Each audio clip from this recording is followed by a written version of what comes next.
Muy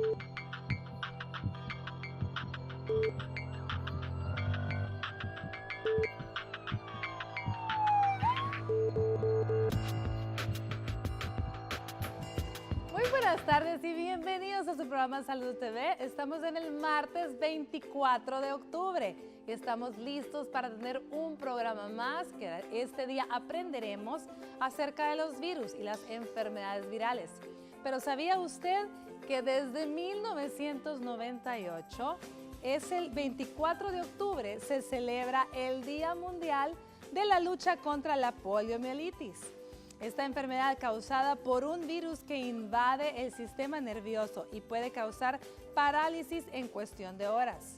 La polio, como se le conoce, fue declarada erradicada de América en el año 1994 gracias a la ardua labor emprendida mediante la Iniciativa de Erradicación Mundial de la Poliomielitis. Globalmente, desde el lanzamiento de la Iniciativa de Erradicación Mundial de la Polio, el número de casos ha disminuido en más de un 99%. Este logro supone un gran avance, dado que el 80% de la población mundial vive actualmente en regiones en las que se ha certificado la eliminación de la poliomielitis. Ese es un triunfo que tenemos que celebrar cada 24 de octubre. Y este día vamos a estar aprendiendo más de otro montón de enfermedades virales que algún día, primero Dios, también puedan ser erradicadas. Veamos la siguiente cápsula y al regresar les presento a nuestros invitados.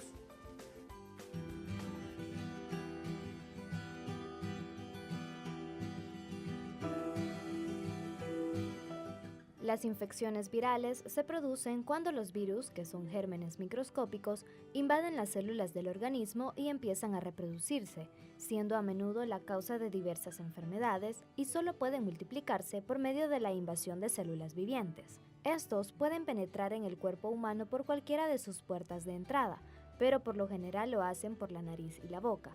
Una vez dentro del cuerpo, se adhiere a la superficie de la célula que piensa atacar, denominada huésped.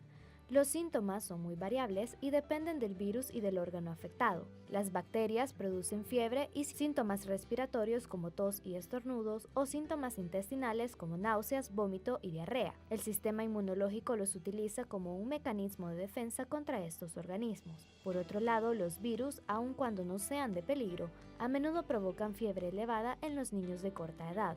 Los antibióticos no funcionan para las infecciones virales. Hay medicamentos como las vacunas para prevenir algunos de ellos y evitar contraer muchas enfermedades. ¿Quieres conocer más sobre las infecciones por virus? Quédese en sintonía de su programa Salud TV. Nuestros médicos especialistas estarán hablando sobre este interesante tema. Acompáñenos.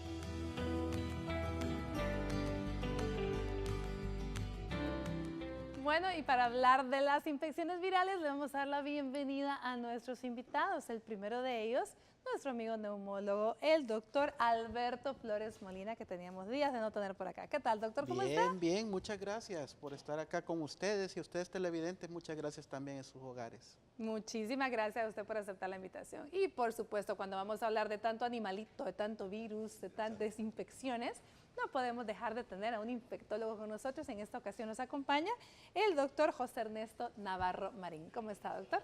Buenas tardes.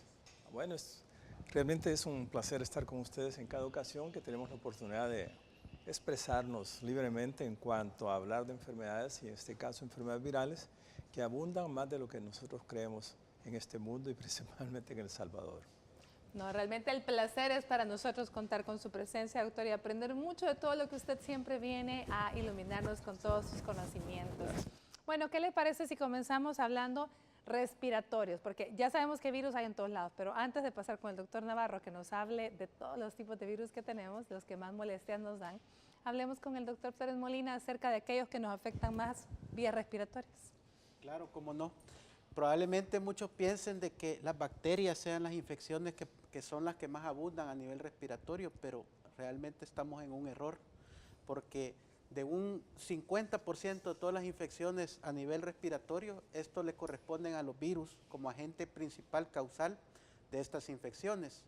Y es por ello de que nosotros pues dentro de las estadísticas nacionales pues no hay mucho, pero a nivel de Estados Unidos, por ejemplo, por persona, tres veces ha recaído con alguna infección viral durante todo el año, ¿verdad? Entonces, eso es lo que dicen las estadísticas. Y principalmente, pues, ¿dónde es que se van a desarrollar estas infecciones?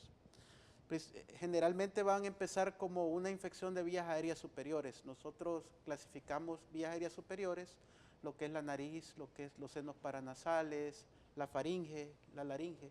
Y ya más abajo, pues, viene lo que son las vías aéreas inferiores y allí vienen las diferentes infecciones como pueden ser bronquitis, bronquiolitis, hasta la muy temida neumonía.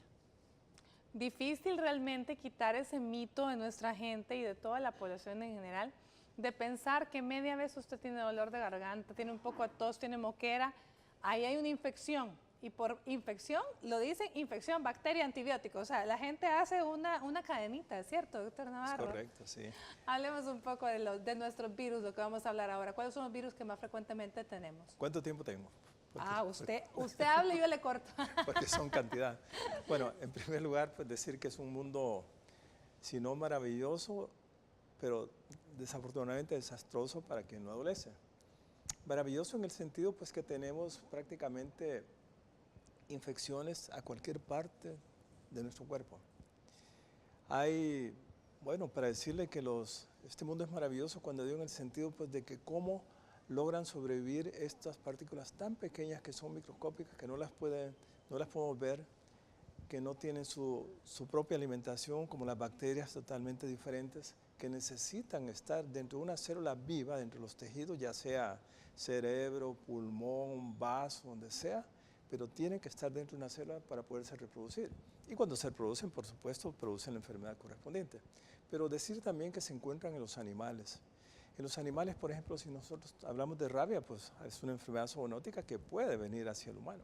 Si hablamos de otros animalitos, posiblemente tengamos otros microorganismos que tal vez no se conocen como virus, se conocen como priones. Son más pequeños todavía y tienen la característica de infectar ciertos animales. Por ejemplo, la enfermedad que ustedes han oído de las vacas locas, las ovejas se pueden infectar y cuando las personas comen ese tipo de animales infectados pueden desarrollar otra enfermedad que se manifiesta a nivel del cerebro, como ejemplo, ¿no? Entonces quiere decir, las plantas inclusive tienen virus también. Pero afortunadamente la mayor parte de los virus que se encuentran en las plantas y se encuentran en los animales no son infectocontagiosas para nosotros los humanos. Si hablamos de los humanos, en sí tenemos una cantidad de virus. Si vamos de la cabeza hacia los pies, podemos decir, ¿qué podemos tener a nivel de cabeza? Podemos tener virus herpes que nos pueden producir una encefalitis. Si bajamos un poco más, podemos hablar de las conjuntivitis que están de moda ahorita. ¿Están de moda? Es un virus. Si hablamos de la garganta, como decía el doctor, y de la faringe, pues vamos a tener una cantidad de virus, como por ejemplo el virus de la influenza. Para información de todos ustedes, sabemos que hay alrededor de 115 virus totalmente diferentes, que son los que nos están produciendo catarros constantemente. Se dice que una persona puede tener hasta 3 catarros en el año durante toda su vida, quiere decir que, bueno, ¿cuántos pueden ser? Los 115. Significa entonces que los niños, cuando están pequeños, las mamás dicen, bueno, este niño mocoso solo pasa todo el tiempo con catarro, pero no es el mismo virus el que le está dando, sino que se están dando virus diferentes que lo va dejando inmunizado para que no lo repita, pero le puede estar dando los otros. Y si vamos hablando un poquito más de la influenza, si hablamos a nivel de respiratorio, que el doctor es el encargado de eso, pues habrá otra cantidad de virus que nos afectan. Pero también hay otros que son transmitidos por mosquitos, como hablamos de dengue, por ejemplo. Claro. Hablamos de una cantidad de encefalitis que pueden ser transmitidas por los virus, que afortunadamente no los tenemos en el país, pero hay, por ejemplo, virus de la encefalitis japonesa, del Valle de San Luis, hay cantidad de virus que son transmitidos por mosquitos, que afortunadamente esos mosquitos no los tenemos aquí para que sean transmisibles al hombre. Eso es en cuanto a la naturaleza, cómo nos puede afectar. Pero después nosotros tenemos, que hemos hablado en otras ocasiones, del papilomavirus, También. que son virus que tienen la capacidad de oncogénesis, es decir, de transformación, que pueden al final producirnos hasta cáncer. Y así por el estilo podemos hablar, bueno, si hablamos de embarazadas, por ejemplo, el mismo virus de la rubiola puede producir problemas congénitos a nivel del niño que está en crecimiento y tener un niño que puede ser sordo o que no mira bien, pero es prácticamente producto de la infección que puede tener dentro de la matriz cuando está en crecimiento. O sea, pues que los virus hay cantidad de ellos ¿Qué que hay nos de los afectan. virus, las enfermedades famosas virales benignas de la infancia? Bueno, eso podemos decir varias cosas. No es que sean tan benignas. Yo me Exacto. recuerdo que cuando infantes dicen las mamás, bueno, si le da varicela, qué bueno que le dé varicela. Y dicen, bueno, mejor que se exponga ya y no adulto. ¿Y sabían ustedes que el virus de la varicela puede producir una neumonía, así como puede producir una encefalitis? Exacto. O sea, pues que hay una cantidad de virus. Afortunadamente estos virus, que se llaman de la infancia, una buena parte de ellos pueden ser prevenibles a través de las Gracias a la vacunas, ¿no? vacunación. Afortunadamente. Y si hablamos de rubiolas, quizás yo diría que afortunadamente la rubiola no tenemos casos aquí en el país. Eventualmente viene algún caso importado que afortunadamente también la mayoría de la población susceptible están vacunadas. O sea que impide pues que estos niños se los puedan enfermar, pero siempre habrá más de alguno que no ha sido vacunado y por lo tanto está sujeto a que le pueda dar la enfermedad. Siempre hay. Por eso es que es tan importante, mamá, que vacune a sus niños. Por favor, tiene que llevarlos a su control pediátrico. Ya al regresar de este corte vamos a estar platicando con nuestra pediatra invitada. Por el momento vamos y escuchemos a Astrid Ábalos con el avance de TN21. Ya volvemos.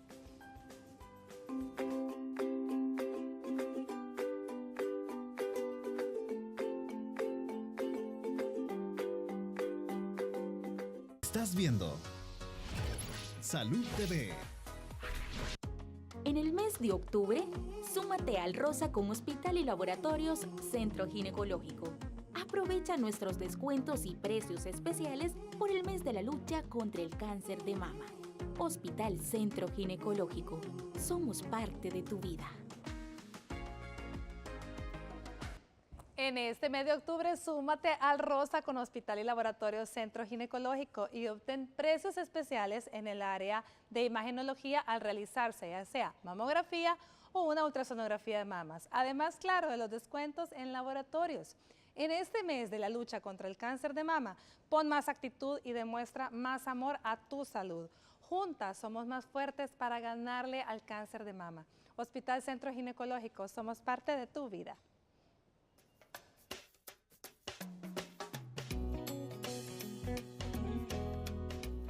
Bueno, por empezar, pues hacerle aseo en la casa para que los zancudos no nos piquen. Y bueno, estar prevenidos con medicina, ¿verdad? Que el doctor recete. Primeramente, la higiene en el hogar. Eso es primeramente, ¿verdad? De ahí es pasando, haciéndose un chequeo médico. Ser aseado más que todo, ¿va? Y al toser, taparse la boca, de estornudar, taparse la boca. Y lo importante es tapar las comidas más que todo. Siendo sanos en los alimentos, lavarlos con lejía, nuestras manos lavarlas, mantenerlas limpias. Primeramente estar uno aislado con la persona que está infectada de algún virus, ¿va? Puede ser la gripe, puede ser una diarrea, puede ser vómito, porque ahí se contamina uno. Y no usar los mismos trastes que usa la persona enferma.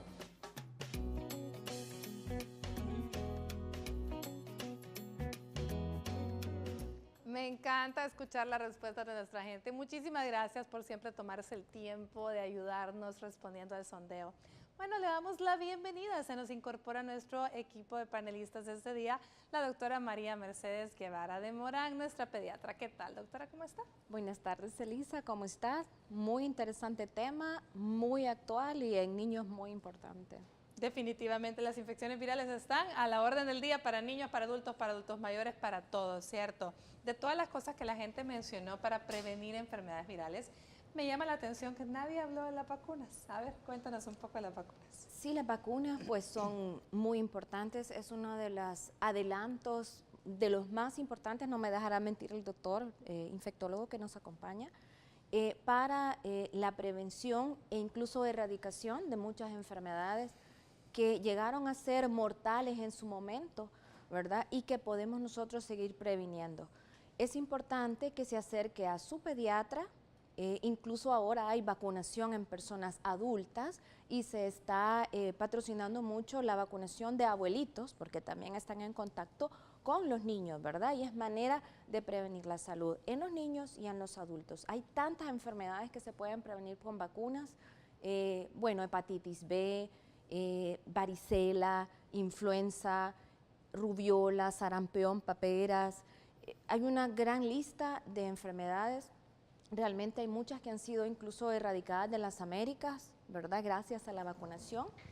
Y con la vacunación de la mayor cantidad de personas se va haciendo lo que se llama un efecto rebaño, es decir, que la persona que se vacuna protege a otros que aún no se han vacunado o que no se pueden vacunar por la edad, por tantas cosas. Entonces, pero esas personas que se vacunan evitan que se propague y que nos dé enfermedades o epidemias, digamos, importantes que pueden llegar a la mortalidad.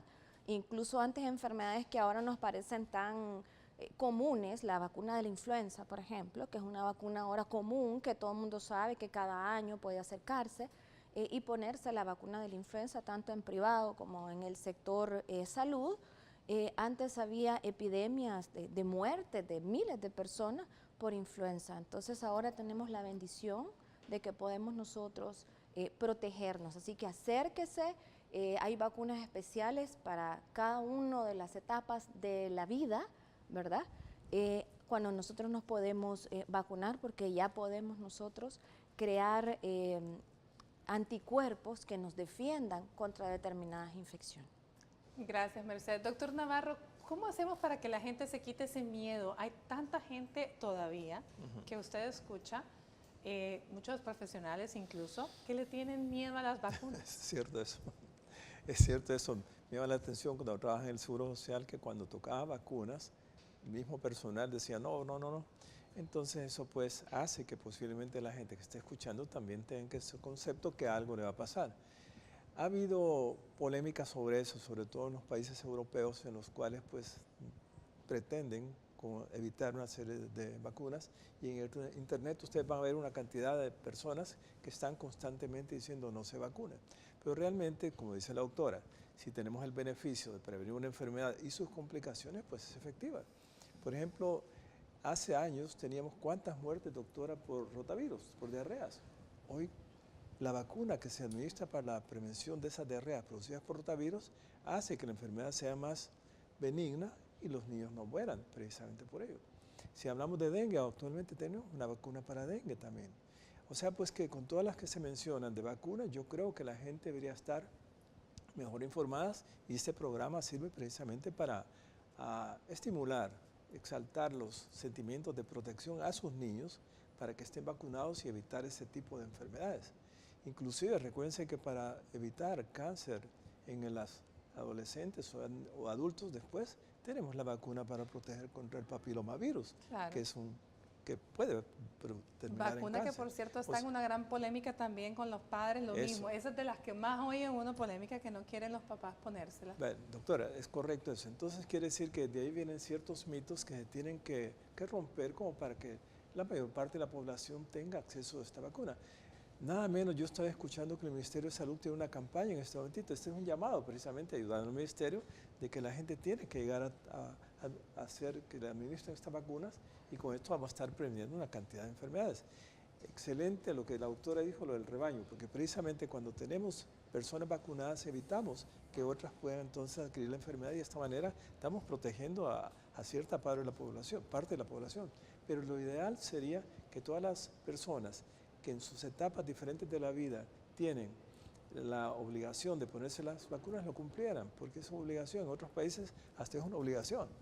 Exacto. Llevar a los niños, tener un carnet de vacunas y decir, bueno, a usted le falta eso, tiene que venir.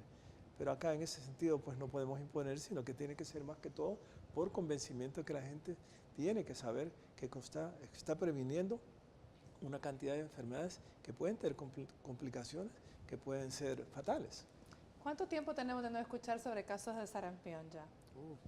Tenemos bastante tiempo, aunque hubo un brote así pequeñito, yo me acuerdo, de unos sí, en el extranjero que llegaron a Disney, ¿se acuerda? Y tuvieron ahí un brote pequeño, pero como la mayoría de personas estaban vacunadas, esto no pasó a más, ¿verdad?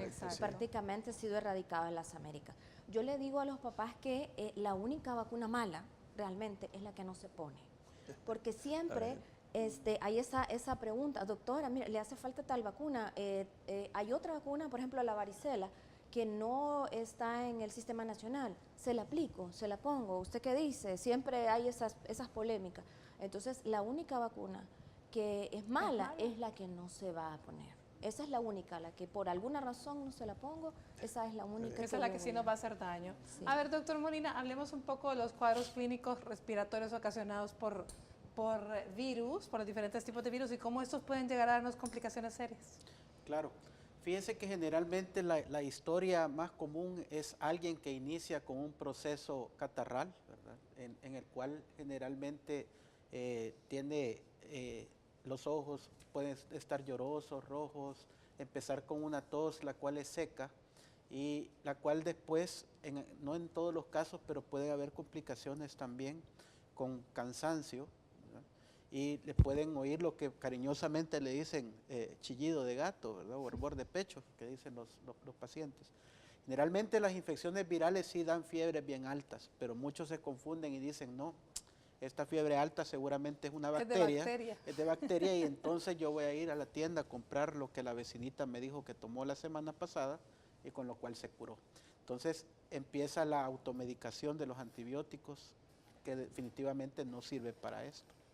Y que luego hace que estos virus muten, doctor, ¿sí? ¿Cómo funciona el antibiótico? ¿Qué le hace al virus?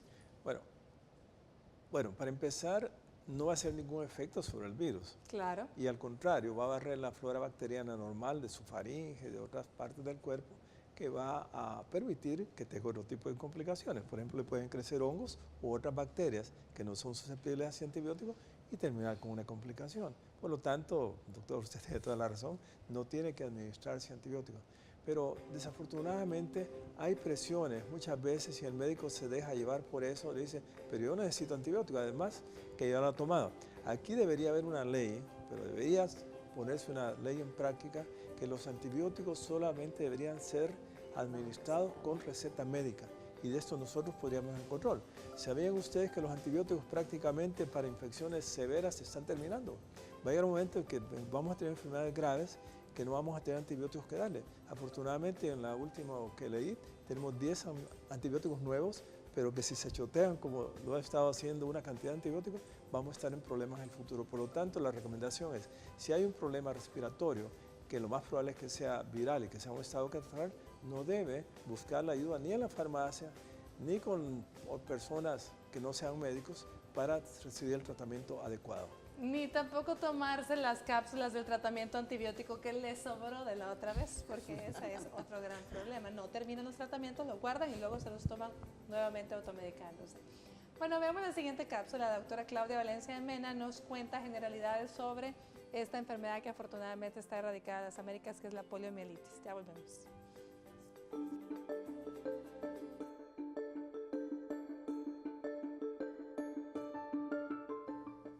Buenas tardes, amigos de Salud TV. Soy la doctora Claudia Isabel Valencia, neuróloga pediatra, y esta tarde voy a conversar con ustedes sobre la poliomielitis.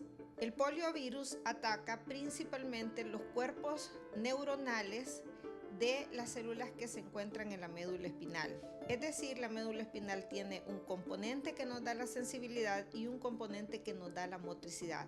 Bueno, este virus ataca básicamente los cuerpos, las neuronas que nos dan la motricidad, ocasionando en estos pacientes una discapacidad que es permanente. Los síntomas iniciales muchas veces no son distinguibles y no se puede precisar que sea una poliomielitis, sino que puede confundirse con otro tipo de encefalomielitis. Entonces, nosotros tenemos al paciente que puede presentar inicialmente síntomas respiratorios y luego pérdida de fuerza de una u otra extremidad. Suele ser una incapacidad asimétrica y que es una enfermedad que puede transmitirse por las gotículas, ¿verdad?, de saliva cuando uno tiene algún contacto cercano. Esta es la forma de transmisión. Entonces, es importante pues consultar oportunamente para determinar si se trata de estos casos de poliomielitis que hoy por hoy es una enfermedad erradicada en las Américas. Dado que es una enfermedad incapacitante, discapacitante, lo más importante es conocer que es una enfermedad prevenible. ¿Cómo se previene? Vacunándose. La vacuna contra la poliomielitis se encuentra dentro del esquema nacional de vacunación y ante cualquier síntoma inicial donde nosotros tengamos alguna sospecha, lo importante es acudir al especialista, a algún centro de salud para hacer una adecuada valoración del caso. Para Salud TV, soy la doctora Claudia Isabel Valencia, neuróloga pediatra. Nos vemos a la próxima.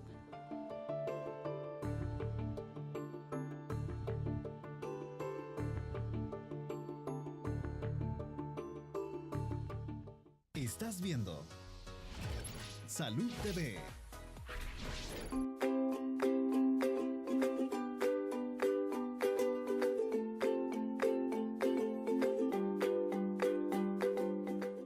Buen provecho si usted está almorzando. Gracias por permitirnos estar acompañándole. Estamos hablando este día de las infecciones virales. Estamos celebrando que afortunadamente la poliomielitis está erradicada de las Américas, pero ojo, no quiere decir que porque ya se erradicó, esta vacuna ya no va a estar incluida dentro del esquema de vacunación. Así que le vamos a pedir a María Mercedes que nos recuerde en qué momento está esta vacuna disponible para nuestros niños. Sí, la vacuna de la poliomielitis tiene que aplicarse cuando el bebé está pequeño, 2 y 4 meses, ¿verdad? Se aplica la vacuna IPV, se llama, es una vacuna inyectada y pues, está dentro de nuestro Sistema Nacional de Salud. Así que acérquese porque es una vacuna importantísima, ya completamente erradicada de las Américas y tenemos que seguir con este trabajo de vacunación constante. Tenemos que continuar con este trabajo, así es. Doctor, hablemos de la influenza. Esa es la vacuna que más problema da, ¿verdad? Es la que la gente más miedo le tiene. Rehuye a la gente. Porque es cada año. Inclusive el Ministerio de Salud la administra gratis, pero ellos tienen que cumplir una meta, pero andan por todos lados, en los centros comerciales, en los médicos, en las tropas y todo, pero siempre hay cierta renuencia. Y el tema es que se ha vuelto esto un mito, un tabú que no se puede romper, pero realmente tal vez las personas que tienen acceso a Internet leen tantas cosas que entonces creen que puede dar problemas serios de parálisis, Guillain-Barré, etcétera, etcétera. Pero a medida que pasan los años y las vacunas se han ido mejorando y que incluye ya varias cepas, de la epidémica, la que dio recientemente en México hace como 10 años, se han mejorado de forma tal que son bastante confiables. Desafortunadamente tal vez pueden producir un problemita de dolor, tal vez aquí un poquito de malestar el día siguiente, pero afortunadamente la prevención se ha demostrado que sí es buena y se debe de utilizar, se debe seguir utilizando, porque recuerden que si es por vía respiratoria que se va a adquirir el virus, pues hay una sola persona que ande en un bus y empiece a estornudar y a toser, con seguridad que los más cercanos el día siguiente van a estar con el virus de la influenza y posteriormente desarrollar la enfermedad. Por lo tanto, pues yo recomendaría que sí, es accesible para todo público, hay en forma privada también y las personas pues deberían acercarse a tener esa vacuna para su prevención.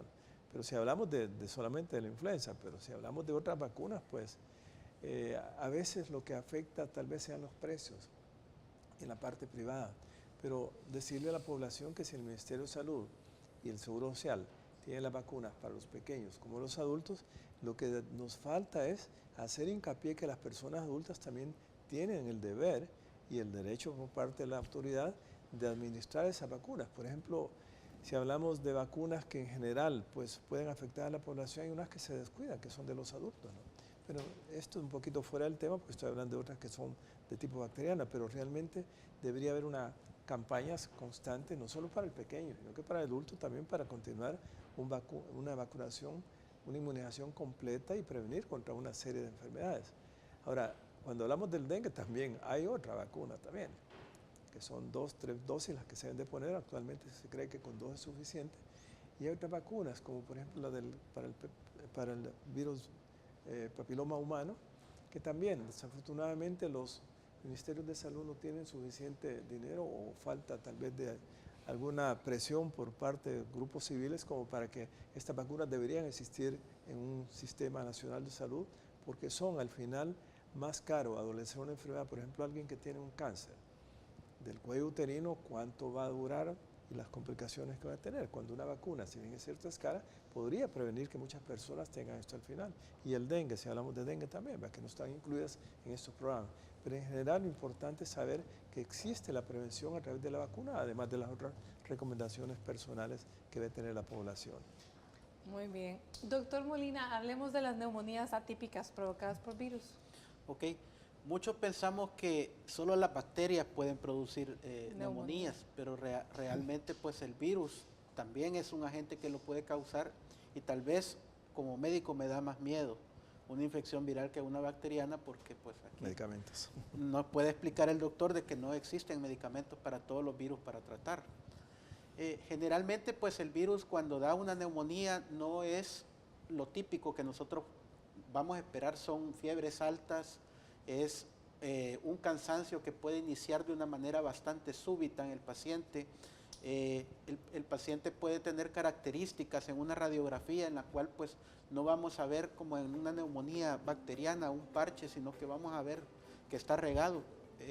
Las imágenes características que llamamos en vidrio esmerilado. Y quizás el ejemplo más típico es la influenza que hemos hablado, ¿verdad? La influenza puede dar una neumonía en los primeros 3 días de su infección, en la cual si el paciente sobrevive al 8º día puede presentar una sobreinfección bacteriana y tener también pues una neumonía de origen bacteriano. Definitivamente, doctor, yo estoy de acuerdo con usted, yo también tengo más miedo a las infecciones virales que a las infecciones bacterianas. Podría emplear un poquito más en eso. Doctor, también las varicelas. Varicela puede producir una neumonía también el mismo virus, no complicada con bacterias, sino que el mismo virus. Por lo tanto, insistimos que la vacunación pues es preventiva realmente. Es importante la vacunación, así es. Bueno, veamos por favor la siguiente cápsula. La doctora Irene Quintanilla, gastroenteróloga pediatra, nos habla de las infecciones virales a nivel gastrointestinal.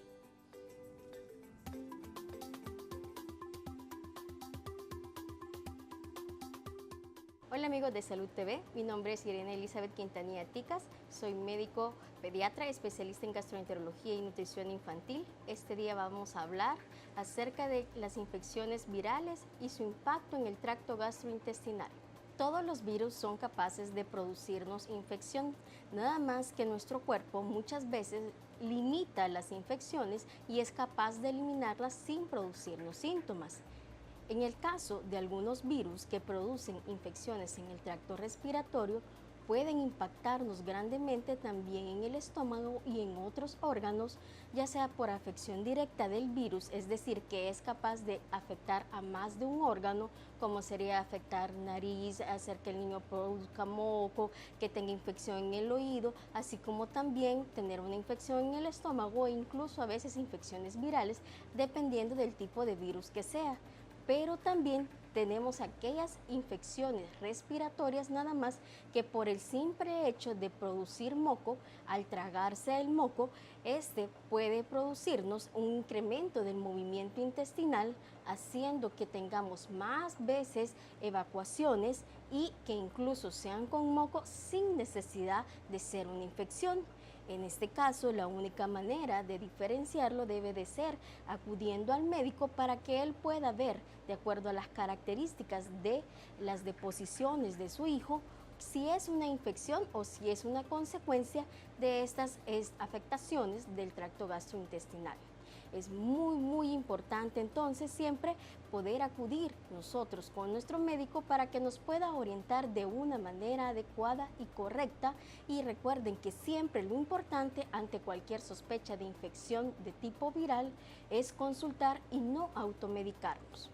Recuerden amigos, entonces ante procesos de infecciones virales debemos de tener en cuenta estos si producen fiebre, si nos producen deshidratación y tratar los síntomas. Debemos de acudir a nuestro pediatra para que él nos pueda orientar y podamos tratar de una manera adecuada a nuestros niños. Soy la doctora Irene Elizabeth Quintanilla Ticas para Salud TV.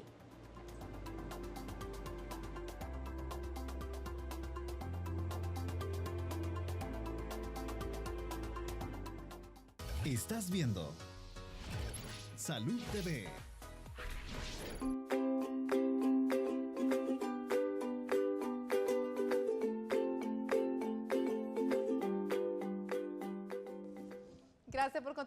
nosotros estamos hablando de las infecciones virales y ustedes recordarán, hubo un tiempo que en los niños se escuchó mucho una infección viral que se le llamaba por el virus, se decía que era el pie, mano, boca. A ver, cuéntanos, doctora Mercedes Guevara, ¿de qué se trata esta infección?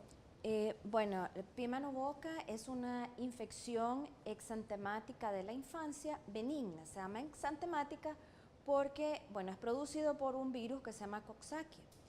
Y, bueno, obviamente, igual que todos los virus, entra por vía nasal y nos da característicamente un exantema, o sea, puntitos rojos, lesiones, ¿verdad? Pápulas, ¿verdad?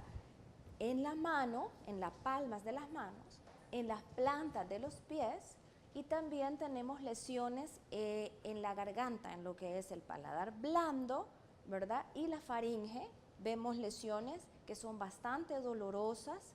El niño, cuando está pequeño, puede decir que la comida o el agua quema, que pica, que duele, ¿verdad? Da fiebre y puede dar además otras sintomatologías virales, porque como son virus, el cuerpo los detecta como tal y me puede dar, por ejemplo, además de fiebre, un poco de moquitos, a veces un poco de dolor de pancita, puede darme evacuaciones un poco más líquidas, ¿no? O diarrea como tal, pero si la mami se queja de evacuaciones un poco más líquidas, igual que todas las infecciones virales, hay cierta falta de apetito, ¿verdad? El niño luce enfermito cuando está con fiebre y luego bien. De un Coxsackie virus. Y este es más frecuente en niños, doctor. ¿Y en los adultos puede darnos esto? Claro, es una variedad de virus. Se conocen como enterovirus. Y hay 3 clases: secovirus, Coxsackie y el poliovirus. Entonces, estos pueden afectar otras partes del cuerpo. Por ejemplo, hay una que se conoce como arpagina, que es a nivel de faringe. Sí. Hay otras a nivel de pulmón, doctor, que es la enfermedad de Bornholm, algo así, que es precisamente por un Coxsackie. Y por supuesto hay una cantidad de enterovirus que pueden producir problemas gastrointestinales. O sea, pues que es una variedad de partículas virales que nos están constantemente afectando. Muchas veces pasan desapercibidas, la mayor parte de las veces, pero cuando hay complicaciones sí pueden ser serias, porque pueden llevar a niños con complicaciones, por ejemplo, en arpagina, asociada a una bacteria y quedar antibióticos asociados porque hay una infección asociada. Y no olvidemos, por ejemplo, de la mononucleosis infecciosa, que no tiene nada que ver con virus, pero es otra enfermedad que cuesta muchas veces tratar de identificarla, pero existe en nuestro país, como ustedes no tienen idea. Se llama la enfermedad del beso. No, eso le iba a decir, esa era la conocida por la enfermedad del beso, sí. Pero si estamos hablando que todos entran por la nariz, hoy todas son la enfermedad del beso. Hay una variedad de virus, definitivamente, sí. A todas se les podría conocer como tal. Con relación a la arpangina, bueno, nosotros tuvimos una experiencia. Mi hijo tenía como 5 años, realmente la arpangina, qué terrible, es dolorosísima para los niños, sí, ¿cierto? Pues son un montón de llaguitas en la boca y pierden peso rápidamente porque no pueden comer, babean mucho, esto es bien frecuente. Es porque incluso tragar su propia saliva duele, les causa malestar. Entonces tenemos el niño que está con la boca abierta, salivando, llorando mucho porque realmente es muy doloroso. Hay mucha inflamación. Y en este caso nos sirven las cositas heladas, ¿verdad? Y no saladas, porque entonces es como que usted le eche sal a una herida. Entonces la mami se esfuerza y hace una sopita, que cuando se la baja es cosa su heridita. Entonces las cosas frías y sin sal ayudan mucho a mejorar los síntomas. Y ahí pues se ocupa mucho también a veces estos spray para el dolor, ¿verdad? Al menos en las lesiones que se alcanzan a ver en la boquita, pero realmente no. Pero ahí es donde viene nuevamente lo que el doctor decía al principio, nos viene la equivocación por parte de las personas, en general, pero también de los médicos. Porque si ven algo rojo acá puede ser un estreptococo, entonces viene penicilina y una serie de antibióticos. Entonces yo creo que es bueno saber pues que existen todo este tipo de enfermedades producidas por virus que no necesitan antibióticos. Bueno, de hecho en los niños, que bueno es mi área, hasta un 95% de las enfermedades son virales, o sea que nosotros tenemos solo un 5% de chance de equivocarnos si pensamos que una enfermedad es primariamente viral. Correcto. Sí. Andamos queriendo darle antibiótico a todos. Hay que recordar que las infecciones virales generalmente son infecciones autolimitadas. Después de 7 días, pues si sigue el problema hay que pensar entonces en bacterias, ¿no? O sea que aquí todo puede ser un virus hasta demostrarse lo contrario. ¿Verdad? Lo que sucede, doctor, es que muchas veces, si nosotros hablamos en general, el 20%, por ejemplo, de la población en sus fosas nasales tiene un estafilococo, un estreptococo, inclusive un hemófilos. Entonces quiere decir que si tiene una enfermedad viral, todas las secreciones que produce la misma inflamación por el virus es suficiente como para cualquiera de esas bacterias puedan crecer. Entonces, de acuerdo con el doctor, puede venir una complicación que hay que ponerle mucha atención. Si un paciente tiene 3-4 días de fiebre y pensamos que es viral, pues está bien. Pero si persiste con la fiebre, hay que pensar que hay una infección bacteriana sobreagregada y en ese caso pues habrá que darle antibióticos, no al virus, sino que a la bacteria. Ahí sí ánimo, no, así definitivamente. Bueno, vamos a nuestra sección Terapia en Casa. El doctor Samuel Ramírez, pediatra neonatólogo, nos enseña cómo debemos cuidar a nuestros niños cuando están con una enfermedad viral. Veamos.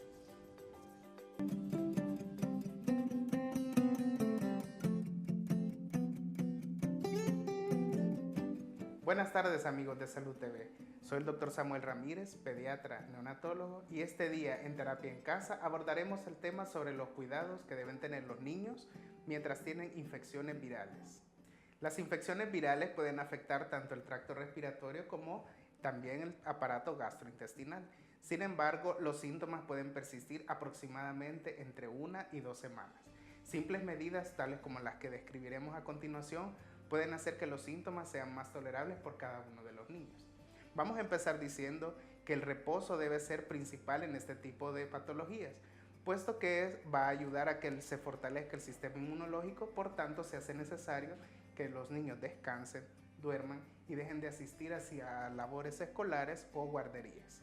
Además, en casa podemos continuar la hidratación aumentando la ingesta de líquidos, tales como agua o cualquier otro que su médico de cabecera indique. Aparte de esto, cumplir los tratamientos quiere decir que podamos seguir con los medicamentos que se ha indicado en la primera evaluación que ha tenido. Recordemos que los antibióticos están limitados a infecciones bacterianas que no se deben automedicar y no deben incluirse dentro del tratamiento si no ha sido prescrito por el médico. Aparte de todo esto, la medida más importante al tener infecciones virales en alguno de los niños en casa es mantener el lavado de manos. El lavado de manos puede protegernos de sobreinfecciones o continuar el ciclo o la cadena que nos lleve a que no se pueda curar esta enfermedad en casa. Medidas tan simples como estas hacen que los niños puedan ver mejoría pronto y recuperarse de estas infecciones. Sigamos los consejos que diga el médico. Soy el doctor Samuel Ramírez, pediatra neonatólogo para Salud TV. Hasta la próxima.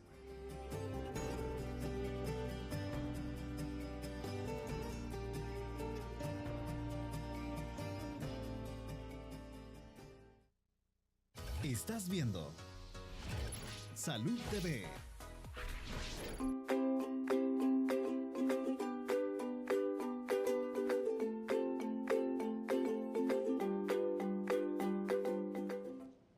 Gracias por continuar con nosotros. Hemos estado aprendiendo sobre la cantidad interminable que necesitaríamos horas y horas y horas para que el doctor Navarro Marín nos hablara de cada uno de los virus que existen y que nos pueden enfermar. Pero así como hay virus que son más comunes en diferentes lugares, también existen personas que estamos más expuestas, ¿cierto, doctor? O sea, porque todos estamos expuestos a una infección viral, pero hay personas que todavía más. Es correcto, sí. Bueno, hablamos de embarazadas en primer lugar. Son más susceptibles porque precisamente cuando una persona está embarazada, su sistema inmunológico para poder aceptar a su bebé que siga creciendo, pues hay cierta disminución del sistema inmunológico. Y esto permite que de alguna manera sean más susceptibles a una cantidad de enfermedades. Y si hablamos de enfermedades virales, yo creo que, y afortunadamente que no tenemos rubiola en nuestro país, sí es conveniente pues que las personas estén pendientes de sus vacunas previas a los embarazos. El ginecólogo pues tiene que estar pendiente de asesorar a las personas sabiendo si les dio alguna enfermedad de tipo viral o si es prevenible a través de vacunas como para prepararlas para su embarazo. Pero si hablamos de otros pacientes de enfermedades virales, por ejemplo, los pacientes con SIDA, por ejemplo, que es una enfermedad viral, ellos quedan susceptibles a cualquier enfermedad. Desafortunadamente no hay una vacuna disponible en plaza ahorita para su prevención, sino que sí el tratamiento pues que tiene que vivir con toda su vida con los medicamentos. Si hablamos de varicela, pues prácticamente sí existe una vacuna, pero no creo que esté indicada para su administración durante el embarazo. Si hablamos de fiebre amarilla, tampoco. Entonces hay una serie de vacunas que son vivas, que no están disponibles o que no se deben de administrar en personas que están adoleciendo una enfermedad de que por sí les ha bajado sus defensas, como sería la fiebre amarilla, sería afortunadamente la polio, pues es por vía intramuscular, es una vacuna muerta.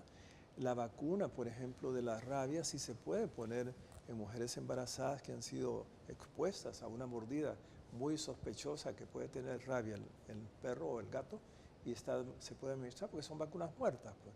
Pero las vacunas vivas sí tienen que tener mucho cuidado, y el médico pues debe saber cuáles son y las que no deben ser administradas durante periodos como por ejemplo en pacientes con SIDA, en pacientes embarazados o pacientes que adolezcan con que tengan alguna enfermedad que les baje su sistema inmunológico. Así es. Bueno, hoy por hoy la embarazada la estamos siempre recomendando la vacunación de la influenza, ¿sí? Sí. La vacuna de la influenza es importante, entre otras vacunas, pero esa por favor no le tengan miedo. Realmente, como decía la doctora, es un efecto de rebaño. O sea, vacunamos a la embarazada, la protegemos a ella y protegemos a toda la familia, por supuesto, al bebé cuando ya esté con ustedes en casa, ¿cierto, María Mercedes?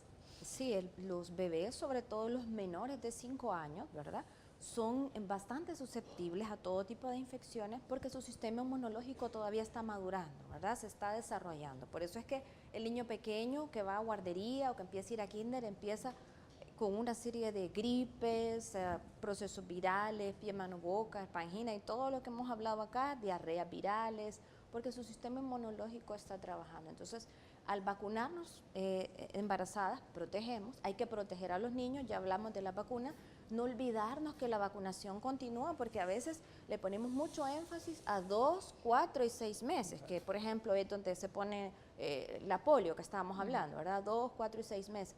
Pero luego de los 6 meses nos vamos relajando, ¿verdad? Damos gracias a Dios que ya no le toca mucha vacuna, ya los refuerzos del año ya más o menos no muchos los ponemos. Y el adolescente queda descubierto. El adolescente ya nada, ya no nos acordamos que también le va a dar influenza, que hay vacunas como las que hablaba el doctor del papiloma. Bueno, la vacuna de la DPT del adulto que se pone ahora, un refuerzo que en mi tiempo no se ponía, María Mercedes, por favor. También hay una vacuna muy importante que es la del meningococo, ¿verdad? Que nos protege de meningitis, que debería de colocarse a todos los niños mayores, ¿verdad? Arriba de los 3, 4 años se les puede poner meningococo. Es decir, hay una gran variedad de vacunas con las que nosotros... Los refuerzos de sarampión rubiola. Los refuerzos de sarampión rubiola, el año. Bueno, hay tantas vacunas que nosotros debemos conocer. O sea, no solo es el bebé. Y algo importante que el doctor hablaba de aprobación susceptible, el adulto mayor. Yo insisto que vacunando también, no olvidándonos de la vacunación de los abuelitos, ¿verdad? Que son los que muchas veces nos ayudan con el cuidado de nuestros hijos. Sí, ¿verdad? Protegemos también a nuestros hijos. Pues, ahí hacemos nuevamente el efecto rebaño. Estamos protegiendo a toda la familia. Doctor Molina, su mensaje final para poder... Bueno, yo le recomiendo no tener miedo a la vacunación, definitivamente. No le tenga miedo a la vacuna de la influenza. Trate de no automedicarse en todo lo posible, mejor consulte con su médico y si presenta algún signo de lo que ya hablamos, que es cansancio excesivo, fiebre muy intensa, pues consulte a su médico. Excelente. Se nos terminó el tiempo. No, finalmente, solo decir que atiendan el llamado del Ministerio de Salud. Me enteré que están ahorita con una recampaña de vacunación. O sea que así que, bueno, hay que aprovechar ese llamado entonces, ya que está el Ministerio de Salud con la buena voluntad de vacunarnos, por favor, vamos. Bueno, muchísimas gracias, doctor Navarro, María Mercedes, doctora Vara, doctor Molina, un placer haberlos tenido por acá, de verdad. Gracias a ustedes que nos acompañó un día más. Mañana vamos a estar hablando de otro tema completamente diferente. Nos vamos a ir a hablar de coronas dentales. Así que si usted no se lo quiere perder, pues ya sabe la hora y el canal. Por hoy que tenga una linda tarde de martes y que Dios los bendiga.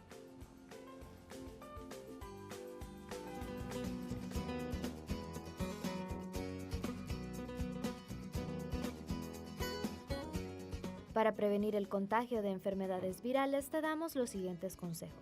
Bebe mucho líquido. Las infecciones virales generalmente llevan a la deshidratación. Cuando esto pasa, los síntomas empeoran. Vacúnate. Consulta con tu médico para que te vacunen contra ciertos virus. Aunque no existen para todas las enfermedades, puedes hacerlo contra el resfriado común y el virus del papiloma humano. Mantén una buena higiene, especialmente con tus manos.